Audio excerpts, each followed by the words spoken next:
जय हिंद दोस्तों। चलिए, मैं राजा आलम और मेरा YouTube चैनल DR स्टडी 99 पर आपका स्वागत है। चलिए, इसके पहले वाले वीडियो में हमने देखा था प्रेजेंट परफेक्ट टेंस के बारे में, ठीक है ना।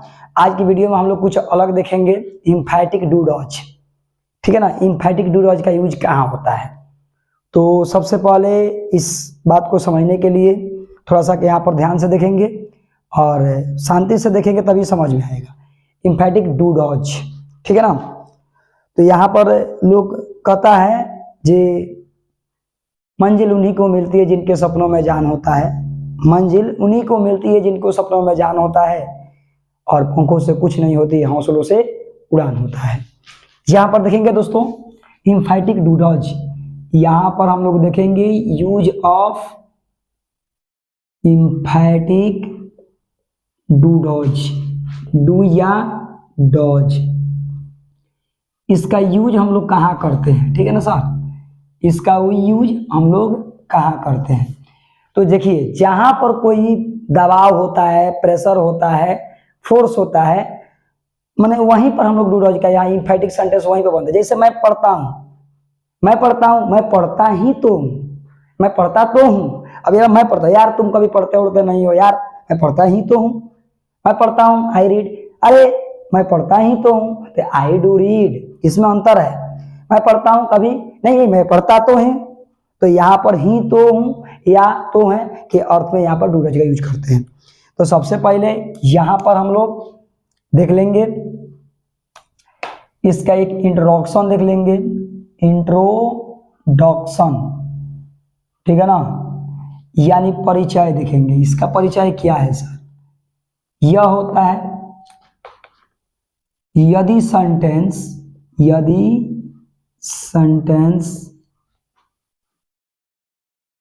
सिंपल प्रेजेंट टेंस में हो तथा उससे प्रेशर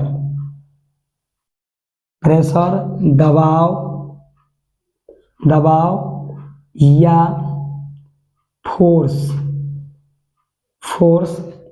यानी बल आदि का बोध हो तो उसे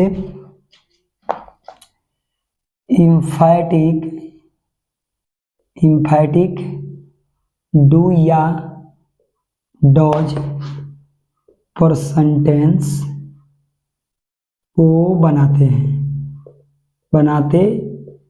कोई दिक्कत नहीं है, कुछ थोड़ा सा इंट्रोडक्शन हो जाता है, यानी इसमें जोर आते हैं जबरदस्ती।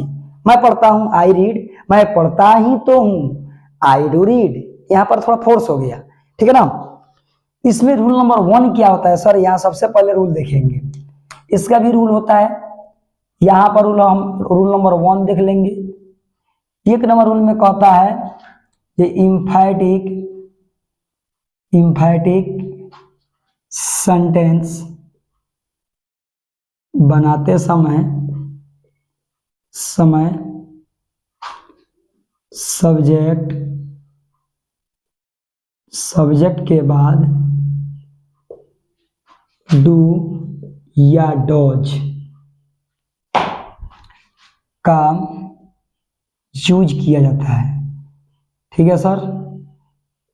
अब ये रहता है ये डू या डॉज किसके साथ, अब आपको नहीं देखे ये डू डॉज का प्रयोग, आप लोग जाकर सिंपल प्रेजेंट टेंस देख लीजिएगा, वीडियो बना के डाले हैं।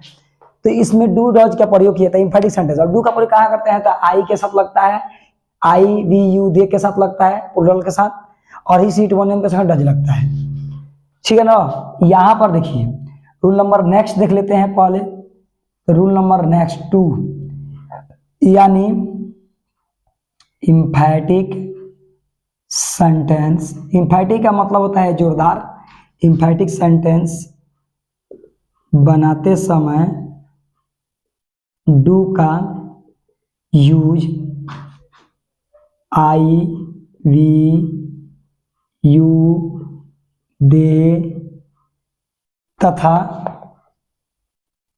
एक से अधिक नामों के साथ किया जाता है। देख लिए। और डू का इसमें क्या प्रयोग करेंगे, तो यह आई बी यू दे और एक से अधिक नाम, राम और श्याम।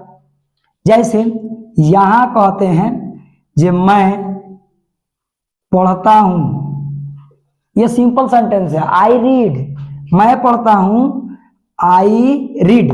लेकिन यहीं पर कहता हूं कि मैं पढ़ता तो हूं, यहीं पर कहते हैं कि मैं पढ़ता तो हूं।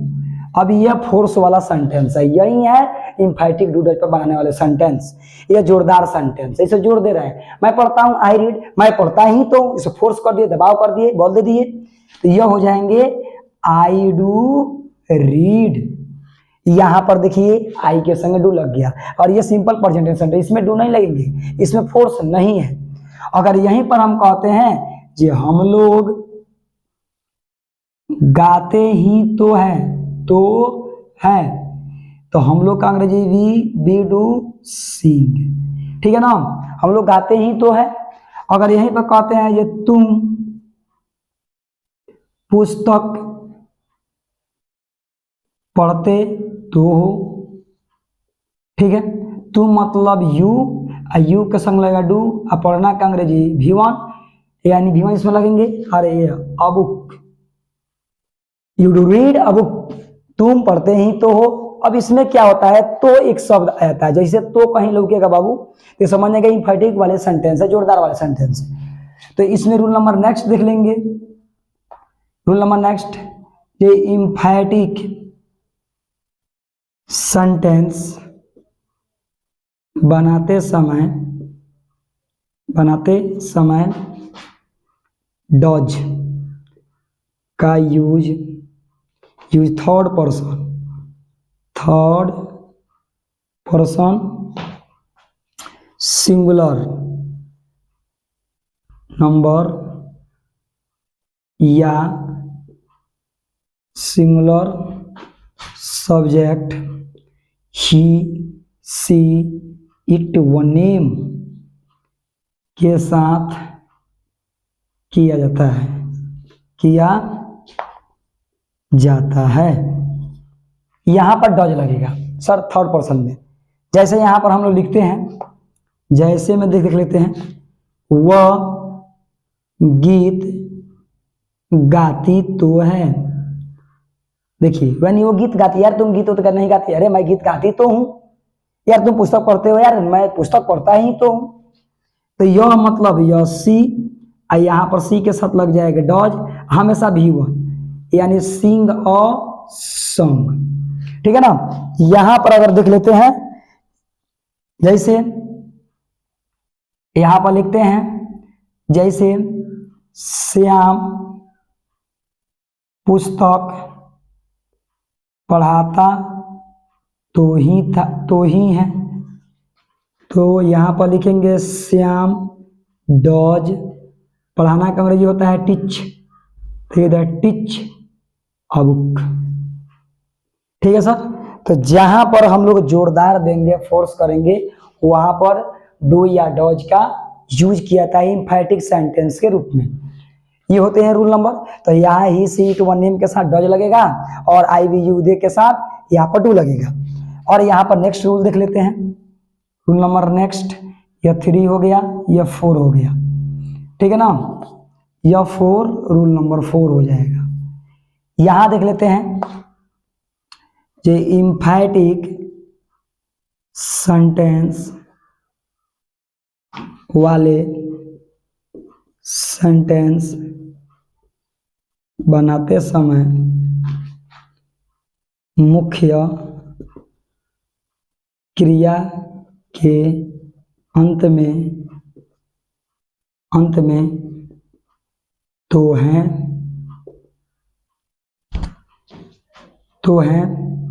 या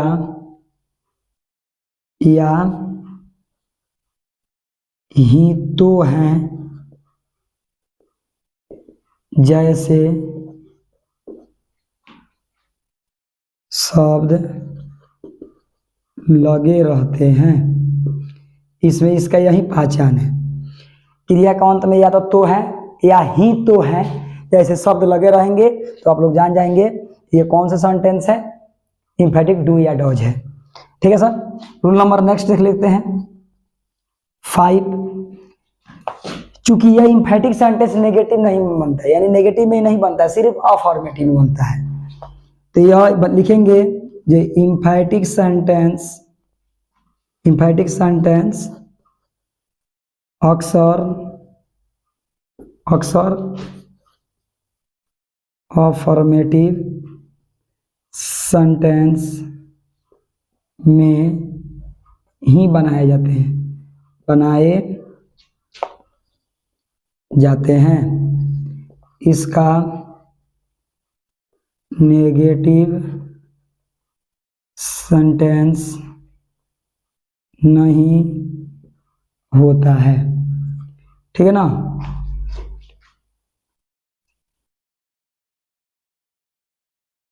नहीं होता है, जैसे इसको हम लोग नेगेटिव बनाएंगे तो यह सिंपल प्रेजेंट टेंस हो जाएंगे, और सिंपल प्रेजेंट टेंस में डू डज का प्रयोग करते हैं, और यह इंफेटिक नहीं रह पाएगा। मैं पढ़ता हूँ, यह सिंपल प्रेजेंट है। मैं नहीं पढ़ता हूँ, आई डू नॉट रीड, लेकिन मैं पढ़ता हूँ, आई रीड।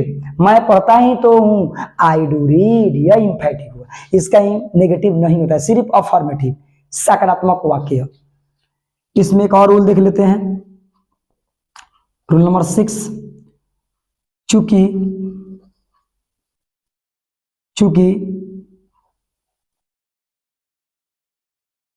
ग्रामेरियंस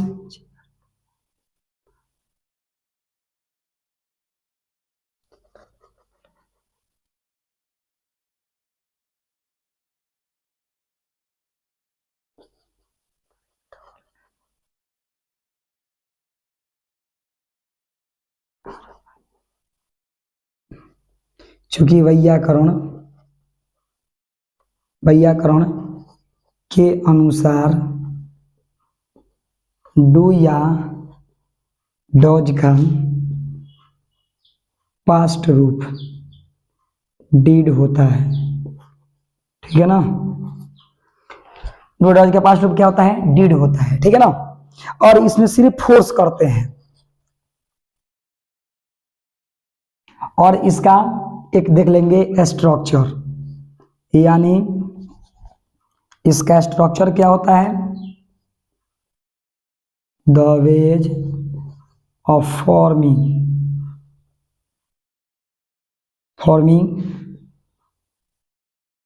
इंफेटिक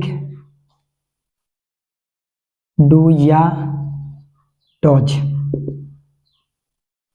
सिर्फ एक ही को इसका स्ट्रक्चर होता है, सब्जेक्ट प्लस, ठीक है ना, डू या डॉज प्लस V1 प्लस में ऑब्जेक्ट प्लस में फुल स्टॉप। इसमें एक रूल हमने छोड़ दिया है, इसमें आप लिख सकते हैं जो इंफेटिक सेंटेंस में सेंटेंस को बनाते समय डू या डॉज के बाद हमेशा V1 का प्रयोग किया जाता है, the first form of the verb हमेशा V1 का यूज किया जाता है। आप ये लिख सकते हैं, इसमें हमेशा ना V2 ना V3 ना V4, हमेशा V1। और ये इंफेटिक सेंटेंस में जोरदार होता है, बॉल होता है, प्रेशर होता है, तब ये इंफेटिक होता है। और आपसे सुने होइएगा यहाँ जैसे हम लोग कहते हैं कि मैं पढ़ता हूँ, मैं अंग्रेजी पढ़ता हूँ, मैं अंग्रेजी पढ़ता हूँ, तो मैं अंग्रेजी पढ़ता हूँ सिर्फ ये सिंपल सेंटेंस है। आई डू रीड, यहाँ पर कहेंगे जो आई रीड इंग्लिश, लेकिन यहाँ पर ये इंफेटिक नहीं रहा। लेकिन यही सेंटेंस को हम कहेंगे कि मैं अंग्रेजी पढ़ता तो हूँ या तो ही हूँ, तो यहाँ पर आई डू रीड इंग्लिश, कोई दिक्कत नहीं बच्चों। देखिए ध्यान से बाबू, तो यहाँ पर देखिए जैसे हम कहेंगे कि मैं अंग्रेजी पढ़ता हूँ, आई रीड, मैं अंग्रेजी पढ़ता तो हूँ, आई डू रीड, मैं जाता हूँ, आई गो, मैं जाता ही तो हूँ, आई डू गो, वह जाती है, सी गोज, वह जाती तो ही तो है, तो यहाँ पर लिखेंगे सी डॉज गो। तो यहाँ पर जब ही हम तो के अर्थ यहाँ आएगा तो हम समझ जाएंगे इंफेटिक डू डॉज वाले सेंटेंस है। इसको हम लोग बलदायवाचक बलवाचक या जोरदार भी कह सकते हैं। जहां पर प्रेशर हो, बल हो, यहाँ पर दबाव हो, यहाँ पर यही सेंटेंस बनाए जाते हैं। ये कंपटीशन लाइन का क्वेश्चन है, ये पूछता रहता है कि आप लोग कौन सा सेंटेंस है तो एम्फैटिक ड्यूडोलॉजिज्म बनाए जाते हैं जहां जोर हो, ठीक है ना। जैसे मैं कहता मैं बोलता हूँ आई स्पीक, मैं बोलता तो हूँ आई डू स्पीक, मैं अंग्रेजी बोलता हूँ आई स्पीक इंग्लिश, मैं अंग्रेजी बोलता तो हूँ आई डू स्पीक इंग्लिश, ठीक है। तो यहाँ पर जैसे हम तो के अर्थ में बता सकते हैं। तो ये आज के लिए इतना ही। अगर नए नए हमारे वीडियो को देख रहे हैं तो मेरा चैनल DR स्टडी 99 पर सब्सक्राइब करें चैनल को, और अपने दोस्तों को शेयर करें ताकि आगे भी बच्चे को हेल्प हो जाए, समझ जाए। क्योंकि ज्ञान जो होता है ना, आप लोग सुने होइएगा कि बुक का फुल फॉर्म होता है big ocean of knowledge. Big ocean of knowledge, ज्ञान जो है एक समुद्र है, सागर है, जितने हम किसी को देंगे उतना ही बढ़ता है, ठीक है ना। तो आप लोग एक स्क्रीनशॉट ले लीजिए, ले लिए हैं, ठीक है। तो यहाँ पर हम इसके पहले वाले वीडियो में हम एक इंपॉर्टेंट एक चैप्टर था इसलिए बना कर डाल दिए हैं, और इसके बाद हम लोग प्रेजेंट परफेक्ट जो पढ़े हैं उसके बाद हम लोग प्रेजेंट परफेक्ट कंटिन्यूअस टेंस लेकर प्रेजेंट परफेक्ट कंटिन्यूअस सिखाएंगे। लेकिन ये कुछ इंपॉर्टेंट आ जाते हैं चैप्टर तो इसको बताना पड़ता है। एक बच्चा कमेंट किया था यहाँ पर एम्फैटिक सेंटेंस वाले, तो हमने क्या किया, इसके पहले वीडियो में हमने एक प्रोवर्ब दिया था, उसमें दिए थे ये honesty is the best policy, honesty is the best policy. इसका हिंदी अर्थ क्या होता है, तो ईमानदारी सर्वोत्तम नीति है, ठीक है ना। ईमान जो होता है, एक कहा जाता है कि ईमान बहुत बड़ा चीज है, हम लोग ईमान को बचा कर रखेंगे तो शायद दुनिया बहुत कुछ है, ईमान बहुत जरूरी है बचाना। तो यहाँ पर कहा गया honesty is the best policy, ईमानदारी सर्वोत्तम नीति है। और आज की वीडियो में हम लोग दे देंगे, अब एक प्रोवर्ब देते हैं, उसका हिंदी अर्थ क्या होगा आप बनाकर कमेंट में डालिएगा। यानी देंगे कि labour never goes in when, labour never goes in when. अब ये नहीं है lover lover, labour never goes in when, इसका हिंदी अर्थ क्या होगा आप लोग अंग्रेजी में बोले हैं, अब इसका हिंदी अर्थ कमेंट में डाल दीजिएगा। आज की वीडियो लिए इतना ही, फिर इस लेकर आएंगे नेक्स्ट वीडियो। और आज के लिए धन्यवाद, नमस्कार, प्रणाम, जय हिंद।